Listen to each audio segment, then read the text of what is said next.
नमस्कार. हो. आज आपण महाराष्ट्र शासनाच्या 2 अधिकृत कागदपत्रांची उकल करणार आहोत. हो. वरवर पाहता ही कागदपत्र खूपच म्हणजे कोरडी आणि प्रशासकीय वाटतील. बरोबर. पण यात एक गोष्ट दडली आहे. कोणती? न्यायालयात लढलेल्या एका लढ्याची आणि आहे. त्यातून हळूहळू तब्बल 7 वर्षांच्या काळात बदलत गेलेल्या एका धोरणाची कथा. बरोबर. ही एक प्रकारची प्रशासकीय गुप्तहेर कथाच आहे असं म्हणायला हरकत नाही. हा. आपले पुरावे आहेत 2 शासन निर्णय म्हणजेच GRs. हो. पहिला आहे 2006 सालचा आणि दुसरा आहे 2013 सालचा. आणि यातून आपण हे शोधणार आहोत की शिक्षकांच्या नोकरीतील सेवा कशी मोजली जाते आणि त्याचा त्यांच्या पगारावर आणि बढतीवर काय परिणाम होतो. तर आजचं आपलं मिशन आहे हे समजून घेणं की एका गटासाठी बनवलेला नियम दुसऱ्या गटापर्यंत पोहोचायला इतका वेळ का लागतो. आणि या प्रक्रियेतून आपल्याला आपल्या शिक्षण व्यवस्थेबद्दल काय कळतं. चला तर मग आपल्या पहिल्या पुराव्यापासून सुरुवात करूया. 28 नोव्हेंबर 2006चा शासन निर्णय. याची गरज का पडली? नक्की काय बिघडलं होतं? तर या कथेची सुरुवात होते 1989 मध्ये. तेव्हा 4था वेतन आयोग लागू झाला. पण त्यामुळे एका मोठ्या गटावर अन्याय झाला. त्या शाळा ज्यांना सरकारकडून अनुदान मिळत नव्हतं, म्हणजे विनाअनुदानित शाळा. अच्छा. तिथल्या शिक्षकांची सेवा पदोन्नतीसाठी मोजलीच जात नव्हती. एक मिनिट. म्हणजे एक शिक्षक समजा 10 वर्ष एका विनाअनुदानित शाळेत शिकवतोय. हो. पण सरकारी कागदपत्रांनुसार त्याची नोकरी जणू काही सुरूच झाली नाहीये. हे तर खूपच विचित्र आहे. विचित्र आणि अन्यायकारकही. आणि म्हणूनच म्हणजे सिंधुदुर्ग, नांदेड आणि नाशिकमधल्या काही शिक्षकांनी थेट कोर्टात धाव घेतली. अगदी बरोबर. थेट मुंबई उच्च न्यायालयात धाव घेतली आणि न्यायालयाने त्यांच्या बाजूने निकाल दिला. अच्छा. सरकारला आदेश दिले की ही सेवा ग्राह्य धरा आणि त्या न्यायालयाच्या आदेशाची अंमलबजावणी करण्यासाठी हा 2006चा सविस्तर शासन निर्णय तयार झाला. अच्छा. म्हणजे सरकारने न्यायालयाच्या दबावामुळे हे पाऊल उचललं. पण मला वाटतं सरकारने हे इतक्या सहजपणे मान्य केलं नसेल. तुम्ही बरोबर ओळखलत. सरकारने निर्णय तर घेतला, पण तो तब्बल 12 अटी आणि शर्तींच्या अधीन राहून. 12 अटी? हो. म्हणजे फायदा दिला, पण अनेक अडथळ्यांची शर्यत पार केल्यानंतर. 12 अटी म्हणजे सरकार एका हाताने देत होतं आणि दुसऱ्या हाताने नियम लावत होतं. या सगळ्या अटी पाहण्याऐवजी आपण त्यांचे गट पाडू शकतो का? म्हणजे कोणत्या प्रकारच्या अटी होत्या या? नक्कीच. या 12 अटींमध्ये साधारण 3-4 मुख्य प्रकार दिसतात. पहिला प्रकार होता अगदी मूलभूत पात्रतेचा. म्हणजे? जसं की अट क्रमांक 2 नुसार तुमच्याकडे त्या पदासाठी आवश्यक असलेली पदवी किंवा शैक्षणिक अर्हता असली पाहिजे. ठीक आहे. आणि ज्या दिवसापासून ती अर्हता तुमच्याकडे आहे त्याच दिवसापासून तुमची सेवा मोजली जाईल. हे अगदी सरळ आणि तार्किक आहे. हो, हे समजण्यासारखं आहे. पात्रतेशिवाय सेवा कशी मोजणार? दुसरा प्रकार कोणता? दुसरा प्रकार होता प्रशासकीय गुंतागुंतीचा. म्हणजे आरक्षणाचे नियम कसे पाळायचे किंवा समजा मागासवर्गीय उमेदवार उपलब्ध नसल्यास काय करायचं. अच्छा. यातून सरकारी कामकाजाची किचकट प्रक्रिया दिसते. म्हणजे हे झालं सरकारी कामकाज सुरळीत चालवण्यासाठीचा फाईन प्रिंट. पण अशा काही अटी होत्या का ज्यांचा थेट परिणाम शिक्षकांच्या करिअरवर होत होता? हो. आणि तोच या GRचा सर्वात रंजक भाग आहे. कोणता? अट क्रमांक 6 आणि 7 पहा. यात म्हटलं आहे की जर एका शिक्षकाने वेगवेगळ्या विनानुदानित शाळांमध्ये सलग नोकरी केली असेल तर ती सगळी सेवा एकत्र मोजली जाईल. अरे वा. हा शिक्षकांसाठी खूप मोठा दिलासा होता. बरोबर. यामुळे त्यांना चांगल्या संधीसाठी शाळा बदलण्याचं स्वातंत्र्य मिळालं. अगदी. हे महत्वाचं आहे. पण थांबा, मी इथे 9वी अट वाचतोय आणि ती मला थोडी गोंधळात टाकतीये. आपण आतापर्यंत म्हणत होतो की विनानुदानित शाळांमधली सेवा मोजली जाईल. पण ही 9वी अट म्हणते की कायम विनानुदानित शाळांमधली सेवा ग्राह्य धरणार नाहीत. बरोबर. हा तर सरळ विरोधाभास वाटतोय. इथे नक्की काय चाललंय? तुम्ही अगदी बरोबर मुद्दा पकडला आहे. हा विरोधाभास नाही तर कायद्याच्या भाषेतील एक छोटा पण अत्यंत महत्वाचा फरक आहे. काय फरक आहे? विनाअनुदानित म्हणजे अशी शाळा जिला आज अनुदान मिळत नाहीये पण भविष्यात ती त्यासाठी पात्र ठरू शकते. ठीक आहे. पण कायम विनाअनुदानित म्हणजे अशी शाळा जिच्या स्थापनेच्या नियमांनुसार तिला कधीही सरकारी अनुदान मिळणार नाही. अरे देवा. म्हणजे फक्त एका शब्दामुळे शिक्षकांच्या अनेक वर्षांची मेहनत वाया जाऊ शकते. कायम हा एक शब्द ठरवणार की तुमची सेवा मोजली जाईल की नाही. अगदी बरोबर. आणि या GR मधली अजून एक अट यापेक्षाही जास्त गंभीर आहे. अट क्रमांक 11. ती काय आहे? ती अट म्हणते की जर शाळेच्या व्यवस्थापनाने काही आर्थिक घोटाळा केला किंवा नियम मोडले आणि त्यामुळे ती शाळा अनुदानास अपात्र ठरली तर त्या काळातल्या शिक्षकांची सेवा पदोन्नतीसाठी ग्राह्य धरली जाणार नाही. काय म्हणजे चूक व्यवस्थापनाची आणि शिक्षा शिक्षकांना, हे कसं शक्य आहे? दुर्दैवाने नियम तरी तसंच सांगतो. म्हणजे त्यांच्या सेवेची वर्ष वाया जातील? हो, यातून खासगी शिक्षण संस्थांमधील शिक्षकांची असुरक्षितता समोर येते. त्यांची पदोन्नती, त्यांचं भविष्य, हे सगळं त्यांच्या स्वतःच्या कामगिरीवर नाही, तर संस्थेच्या व्यवस्थापनाच्या प्रामाणिकपणावर आणि कारभारावर अवलंबून आहे. पण याची दुसरी बाजू अशीही असू शकते की सरकारला हे सुनिश्चित करायचं असेल की ते फक्त नियमांचे पालन करणाऱ्या शाळांनाच पाठिंबा देत आहेत. हो, शक्य आहे.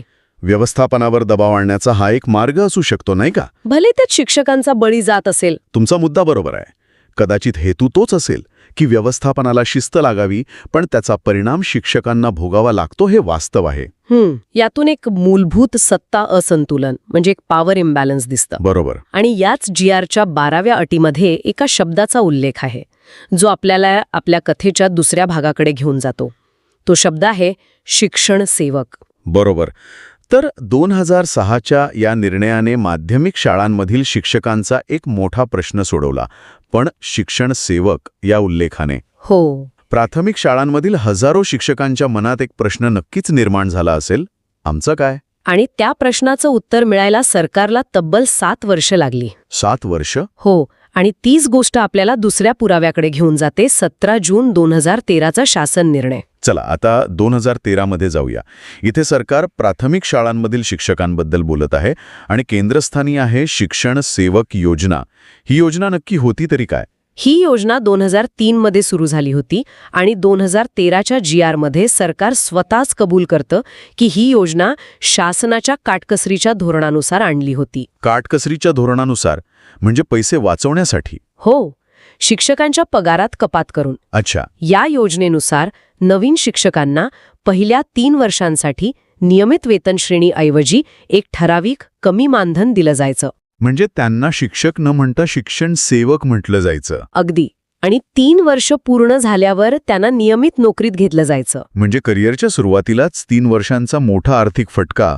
आणि आता प्रश्न हा होता की वरिष्ठ वेतन श्रेणीसाठी लागणाऱ्या 12 वर्षांच्या सेवेत ही काटकसरीची 3 वर्ष मोजायची की नाही? अगदी बरोबर. माध्यमिक शिक्षकांसाठी हा नियम 2006मध्ये स्पष्ट झाला होता, नाही का? हो, पण तो प्राथमिक शाळांना आपोआप लागू होत नव्हता. त्यामुळे खासगी अनुदानित आणि जिल्हा परिषद किंवा नगरपालिकेच्या शाळांमधील प्राथमिक शिक्षकांना त्यांना हा हक्क मिळवण्यासाठी 2013 उजाडावं लागलं. बरोबर. मग 2013चा निर्णय कसा होता? तो सुद्धा 2006च्या निर्णयासारखाच गुंतागुंतीचा आणि अटींनी भरलेला होता का? नाही, अजिबात नाही.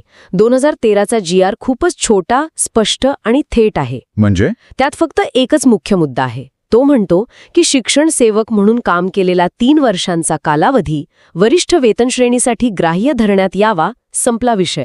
बस, कुठल्याही अटी नाहीत, काही नाही. काही नाही. म्हणजे 7 वर्षानंतर का होईना पण निर्णय सरळ दिला असं.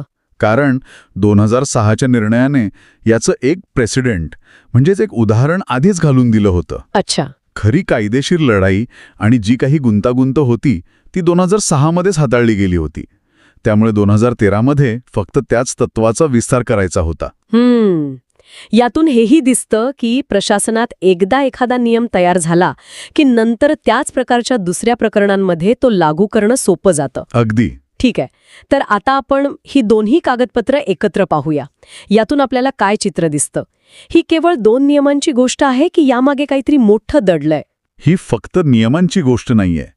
ही प्रशासकीय बदल कसा होतो याची कथा आहे. कशी? याची सुरुवात होते एका विशिष्ट गटाच्या समस्येपासून.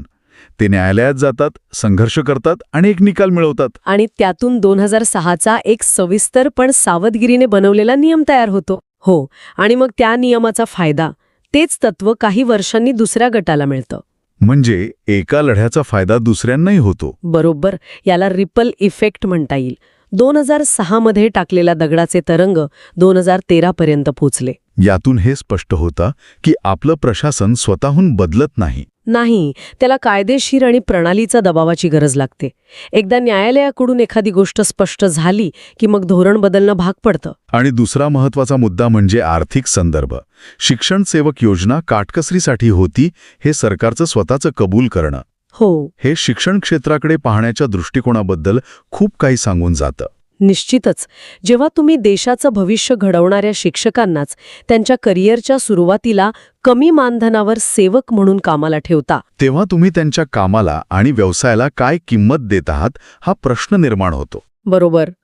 हे GRS जरी सेवेच्या मोजमापाचा प्रशासकीय प्रश्न सोडवत असले तरी ते शिक्षण क्षेत्रातील या मोठ्या आर्थिक आणि तात्विक तणावावर प्रकाश टाकतात. आणि महाराष्ट्रातील शिक्षण व्यवस्थेची गुंतागुंतही यातून समोर येते. हो, प्राथमिक, माध्यमिक, अनुदानित, विनाअनुदानित, कायम विनाअनुदानित, जिल्हा परिषदेच्या शाळा, किती प्रकार आहेत. खूप. आणि प्रत्येकासाठी नियम थोडे थोडे वेगळे असू शकतात. त्यामुळेच गोष्टी स्पष्ट करण्यासाठी अशा विशिष्ट निर्णयांची गरज भासते. हो, आणि म्हणूनच हे वरवर कोरडे वाटणारे निर्णय महत्वाचे ठरतात. ते शिक्षकांच्या रोजच्या आयुष्यावर, त्यांच्या आर्थिक स्थिरतेवर आणि त्यांच्या भविष्यावर थेट परिणाम करतात. त्यांची सेवा म्हणजे नक्की काय हे ठरवण्याची ताकद या कागदाच्या तुकड्यांमध्ये असते. बरोबर. तर आजच्या या चर्चेतून आपण पाहिलं की कसे हे प्रशासकीय निर्णय शिक्षकांच्या व्यावसायिक जीवनाला आकार देतात. एका न्यायालयीन लढाईतून सुरू झालेला हा प्रवास 7 वर्षांनंतर हजारो प्राथमिक शिक्षकांना त्यांचा हक्क देऊन जातो. बरोबर. आणि हे निर्णय केवळ वेतन आणि सेवाकाळाबद्दल नाहीत, ते शिक्षकांच्या कामाची परिस्थिती आणि त्यांच्या आर्थिक वास्तवाकडेही आपलं लक्ष वेधतात. विशेषतः शिक्षण सेवक सारख्या योजनांमधून आपल्या करिअरची सुरुवात करणाऱ्या शिक्षकांसाठी हे वास्तव किती वेगळं असू शकतं हे यातून दिसतं. जाता जाता एक विचार सोडून जाऊया.